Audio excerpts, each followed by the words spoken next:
Hello, and welcome back to another edition of Carrie's Gardening Channel. So today is October the 7th, 2020, and the wind tore our tape we have up to try and keep the deer out. So that's what you've seen in the video there. We're going to be stripping the lower leaves off of our Catskills Brussels sprout plants, and so we're going to show you in this video here how to do that.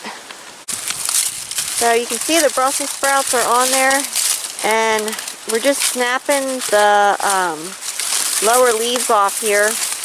Our pruners will probably work very nicely too.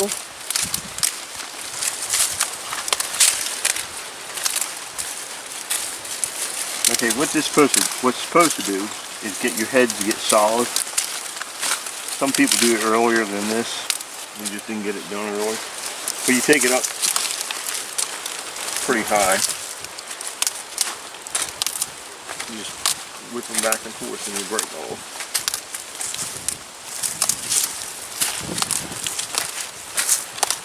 Some people top it Brussels sprouts and they say it makes it better. I don't know.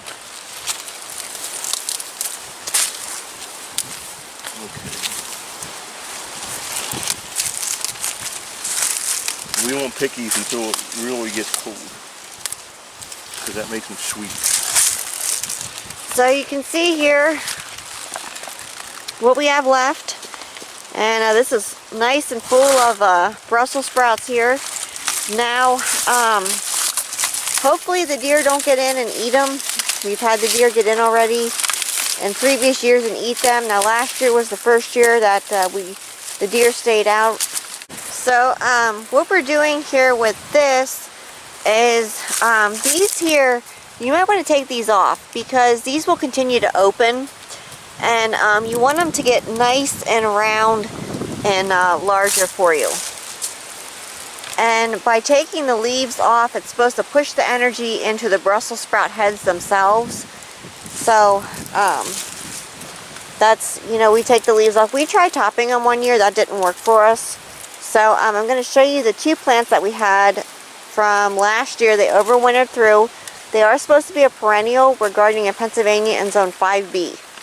So this is one of the plants that overwintered. Now the initial stalk is dead, basically, but it put off side shoots down at the bottom. And they came back very nicely for us. It is starting to produce some smaller Brussels sprouts on there. So it'll be interesting to see what these do. Now this one over here is another one from last year, and it did produce seeds off of it, and I'll show you what the seeds look like here. Whoops, okay.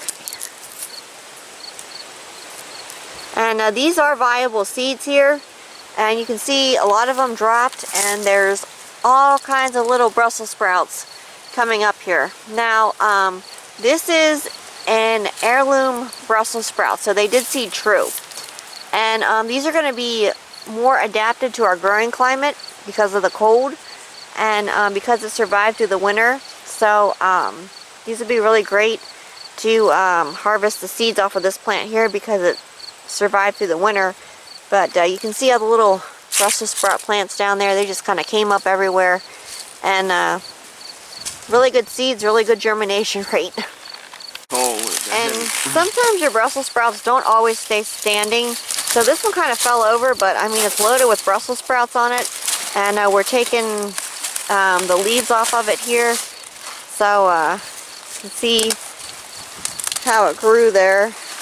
So here's some more of our plants here. And these will be picked probably like November, December. And we really like our Brussels sprouts sweet. So when the real cold weather comes and more frost come, they'll get really sweet. So that's our preferred time for picking them. But you can see the stalks are just loaded with Brussels sprouts. And I love Brussels sprouts. So the last Brussels sprout plant here that had the leaves being taken off of it, the cabbage butterflies just have like devastated this thing. There's really not much to the Brussels sprout heads themselves. The stalk's really big, so hopefully taking the leaves off will help the Brussels sprouts to form. But they just really did a job on this thing.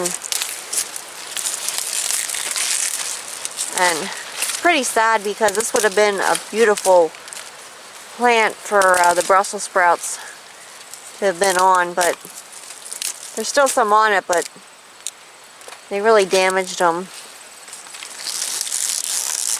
Hopefully with the leaves off it'll get... Okay, this one here, we're going to try pulling the top off of this one again. It didn't work in previous years, but we're going to try it again. You can just see what the cabbage butterflies did to this thing. I mean, they've just... Ugh. You just made this thing their meal. We were spraying with neem oil and it was keeping them at bay, but when we thought the cabbage butterflies had left, we had stopped spraying them, and they came back, and you can just see what they did. So when these are harvested, I'll come back with more videos and I'll show them to you.